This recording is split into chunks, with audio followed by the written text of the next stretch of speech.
Hey, art nerds, we are going to be talking about the element of texture. And before we get too far, I want you to check out this video. The link is in the description below. It gives you sort of an overview about texture, how we use texture in art, and some really nice visual examples for you. Texture is the surface quality of an image or an object. For example, if something's smooth, rough, bumpy, so basically how it feels, okay, or how it looks like it could feel, okay? And these textures can be implied or actual. So implied is just a really fancy word to mean that it looks like it has the texture of being bumpy, rough, or smooth. Okay, so like if I had a photograph of something that was really rough, okay, my photograph is always smooth, okay, even if there's a picture of something on it that's actually really rough, okay? And then actual texture means that I can go in with my fingers and I can touch it and I can feel that rough texture or that furry texture or that scratchy texture, okay? So implied means it looks like it could have that texture. Actual means that it really does and I could feel it. So here are a couple examples of some real textures, okay? I know they're images, but these objects in real life have that actual texture. So like the really soft blanket or the really rough bark or the squishy sponge, okay? Or the bumpy yet smooth pasta noodles, okay? Or we have a woven texture of a basket, okay? So there's a lot of different textures and a lot of different words we use to describe textures that we feel. And then here are some of those implied textures, okay? These are all just ink drawings, okay? But it gives the illusion that it is, sort of like that wood, sort of smooth yet kind of rough wood texture, or it's sort of like a grassy texture, or that it's, smooth rocks, or it's pokey. So these implied textures are if you are making a drawing, if you are painting, if you're using whatever type of art material to create the illusion of a texture rather than having the actual texture present in the work. Now, the first artist I really want to share with you about, which is a great example of texture, is this work of art by Merritt Oppenheim. She did a teacup, a saucer, and a spoon, and she made this in 1930. And what she did is she actually took real animal fur and attached it on top of the actual saucer, cup, and spoon.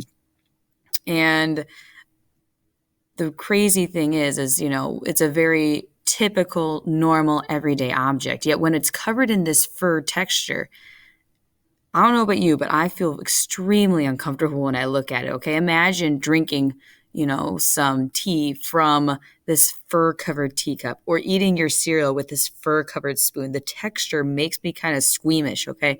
And that is extremely important about her work, okay? Imagine if it was smooth and normal, okay? Would we get that same reaction to her work if it was nice and smooth versus if it's covered in this fur? The answer is no, okay? Texture can play a huge role in that emotional relationship you have with a work of art. So how you feel, how you react when you look at it, okay? If we saw just a normal cup and saucer, we'd be like, yeah, nice cup and saucer. We see Merritt Oppenheim's work with this fur-covered thing, and we feel very uncomfortable. And a lot of people felt extremely uncomfortable when they first saw it as well. It actually made a lady faint the first time she saw it. Wild stuff. So that brings the question, what is good art supposed to be, okay? Is it supposed to be something that is really pretty? Is it supposed to be something that is normal? Is it supposed to be something that makes me feel good? And the answer to this question is it doesn't have to be, okay? Art can be ugly. Art can be something that's just really weird and out there. Art is intended to make people that are feeling very uncomfortable, or to bring out some sort of emotion, okay? If a work of art is making you super happy, super sad, or super angry or uncomfortable, that means it's doing its job, which is really cool when we think about art. Another work that I want to share with you that talks about texture is this Greek statue, Nike of Samothrace, that was made 100 BC. So that means got another 100 years further than this year. So it's super old, okay? And what is really cool is it is a marble statue, okay? It's made out of just rock, okay?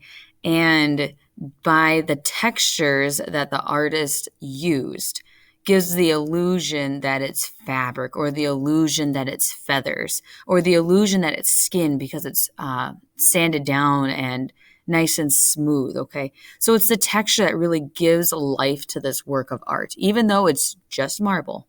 Okay. Marble is hard. Marble is naturally, semi kind of roughish until you sand it down, and then it can get really smooth. So how they manipulate the marble created the illusion of fabric. It almost looks like you can see through the fabric on her clothing, but you can't because it's a rock, which is wild. Then we got this work by Vincent van Gogh. Vincent van Gogh did a lot of oil paintings, primarily using yellows and blues in his work. And this work he created in 1889. And what makes it really interesting is if you actually saw this painting in real life, you will notice that the painting isn't smooth. It is bumpy, okay, because he globbed on heaps of paint, and it actually has real texture in it. If you got a chance to look very, very closely. And that really adds to the movement in his work. So he has these swirling clouds and the wavy wheatgrass and the blowing branches of leaves and bushes in the wind.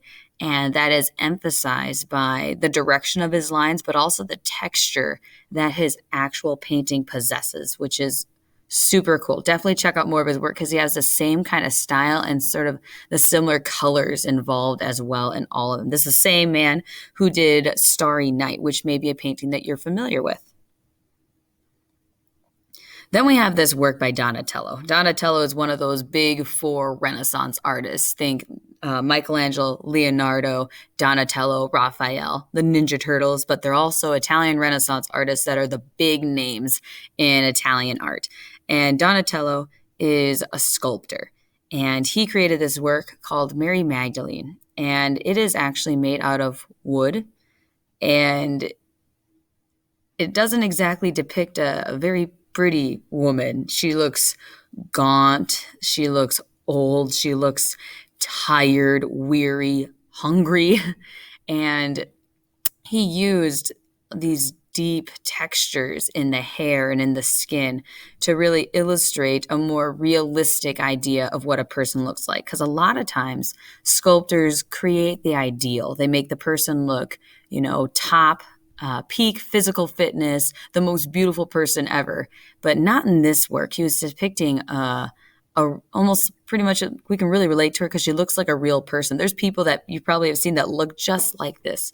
And it's the texture that he used that kind of makes it, less pretty. If he had nice, smooth skin, she would look a lot prettier. If her hair wasn't so wild and rough and ragged, she might look a little bit prettier, okay? But it's texture that is really cool with how he carved this work.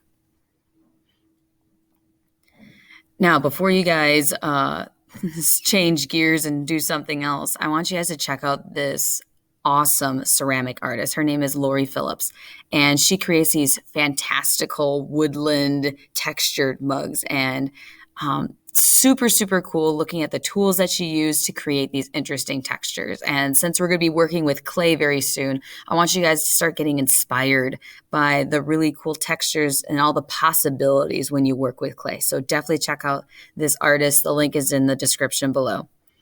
And that's all I have for the element of texture. Make sure that you let me know if you have any questions or comments.